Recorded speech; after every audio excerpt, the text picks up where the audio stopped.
The health of hundreds of thousands of Arizonans is in the hands of a few people at the state capitol today, and the clock is a-ticking. And a new place to get your kicks here in the Valley doesn't officially open for several more months. However, you can start going today. See where that's going on in just a few minutes. And it's kind of hard to forget. You remember this video, a man holding what looks like a grenade launcher on a Valley street corner?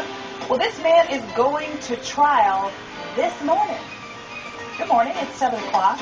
Hope you had a great weekend. It was a hot one, so hopefully you stayed inside. And you know, you just deal with it. Well, you it's didn't here. stay outside. You did some yard No, work. I did some yard work. It wasn't too bad. Crazy. Right. Yeah, I was dying. I'll just say it. Yeah, it was pretty brutal. Yeah, as I mentioned earlier, I didn't even go out to get my mail this weekend.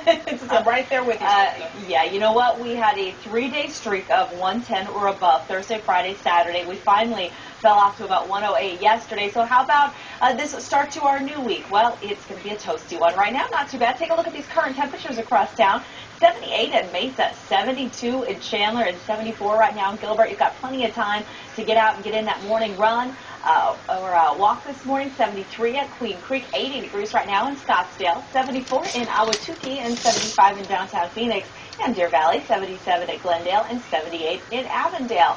In the West Valley, mid-70s as well. 74 right now at Litchfield Park and 75 at Buckeye, 77 at Peoria and Goodyear. We are going to warm it up pretty fast today. In fact, by about 10 o'clock this morning, we're going to be in the mid-90s. So you've got about an hour or two before those temperatures start warming up. 102 is what we're going to call for by lunchtime, and a high today of 109 degrees. What are you doing? I'm going to say, skip my graphics, but they went back to it because you need that sunshine to illustrate, right? The 109 for this afternoon.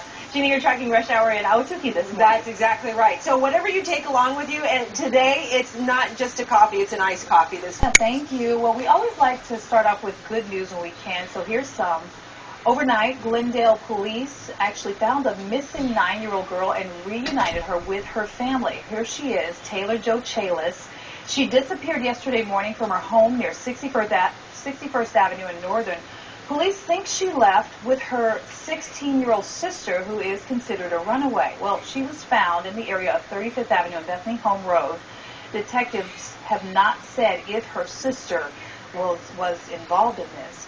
And the Prescott 4-year-old who accidentally shot and killed his father is not expected to be charged by police. The accident happened when 35-year-old Justin Thomas, a former Green Beret, took his son up to Prescott for an unplanned visit with a friend. Well, that could explain why a gun was left in the living room unattended for the little boy to find. Police say the 4-year-old asked a question about that gun and then eventually pulled the trigger. The boy is now with his mother. Well, this morning, the trial begins for this guy accused of staging a fake terrorist attack.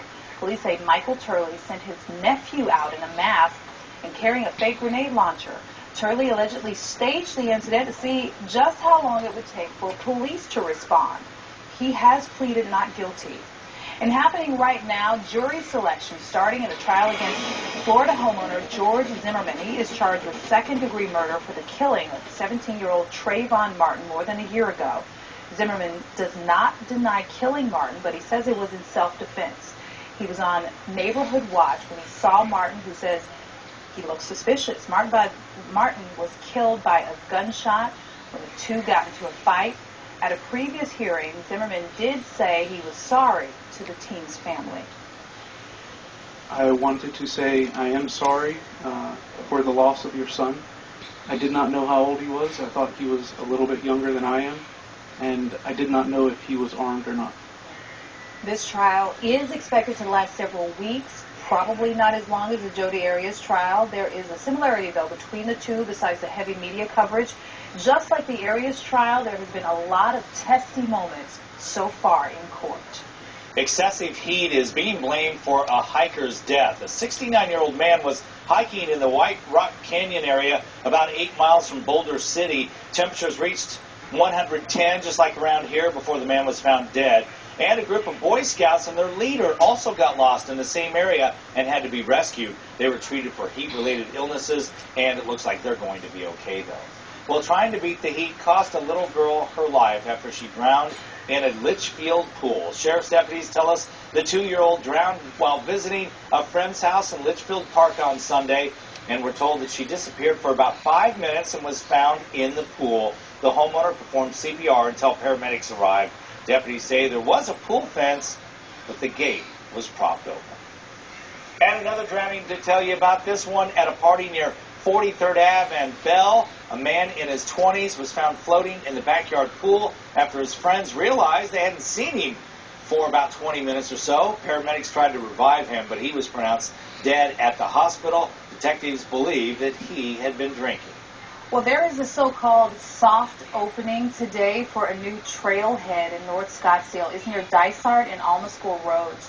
We were out there this morning and found the gates already open at Brown's Ranch Trailhead. There's room for hikers, mountain bikers, horseback riders, and a lot more. About 50 miles of trails to wander. It's about 13,000 acres in all and costs $218 million. A grand opening is scheduled for October 19th.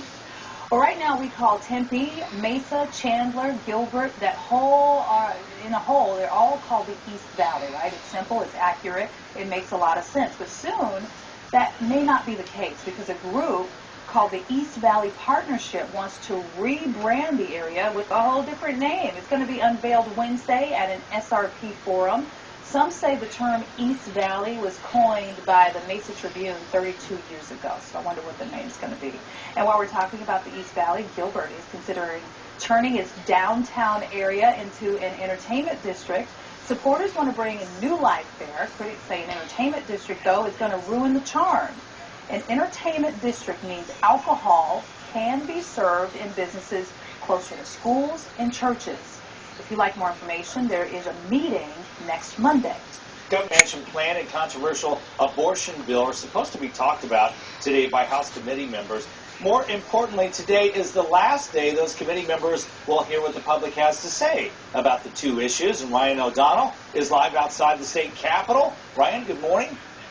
Hi, good morning, Scott. Yeah, expanding the Medicaid process here would actually give health insurance to an additional 300,000 Arizonans out there who normally wouldn't be able to qualify for all of this, and it's funded mostly by federal dollars and the so-called bed tax on hospitals here. Now, this is all part of the so-called Obamacare and has been a top priority for Governor Brewer, who is among the 8 Republican governors that favor the Medicaid expansion. But if this is voted through, she would actually only be the second governor that has been able to push it through the legislation in an entire state there. Now, currently, a person making under $11,500 qualify for Arizona Medicaid. That is a single person. Under the new proposal, that would be changed to under $15,000. Now, for a family of 4, it was a little more than that. The new proposal would make it and boost it up to under $31,000. You would be able to qualify. Now, this same committee is also set to talk about an abortion bill that puts public dollars from indirectly supporting abortion providers and allowing unexpected inspections of abortions. Now, that portion of this whole package deal is not favored by the Democrats out there, and they're actually saying that if that bill goes through, well, then they're not going to support that Medicaid expansion, which, of course, Governor Brewer looking at this going, well, being a top priority of hers, she really wants some Medicaid expansion. So this afternoon is going to be a big deal here. Once all of this gets through the committee, it could hit the House floor possibly today, certainly at some point this week. So a couple of big decisions here to be made here at the state capitol. Yeah, we're going to be watching those. All right, Ryan, thank you. We're learning this morning that most seniors here in the country aren't affording their golden years like... Okay, guys, I know that was a lot of information to handle. First off, I just want to start by saying thank God they found that 9-year-old girl, whether she was with her big sister or not. I don't think they really know. So I'm glad that she was found, even though she's only been missing for a couple hours. It's still like heartbreaking and whatnot to find out that your child's missing. So thank goodness that they found her. I can't really say that for the 2-year-old. I don't think that they said that the 2-year-old was dead. They didn't pronounce the 2-year-old dead, but they had to do CPR and whatnot. So that's really scary. I remember a few years back, my cousin runs a daycare out here, and one of her babies that she would have at the daycare all the time, he drowned and died when he wasn't even 2 yet, I don't think. Yeah, he was 2. Yeah, he was 2. And that hurt her so much, and it's like, that wasn't even her baby. That was just a baby that she took care of at a daycare, and it just hurt. It hurt all of us so bad. I cried when I found out. But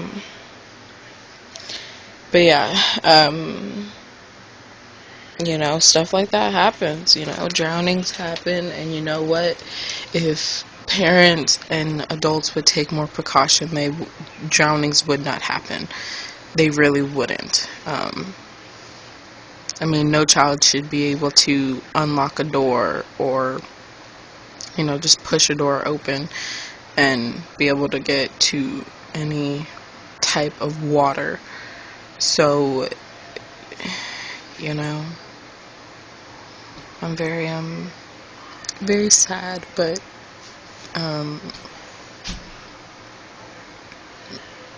it's just, it's crazy. It's crazy, guys. But I wanted to come on here and show you guys that.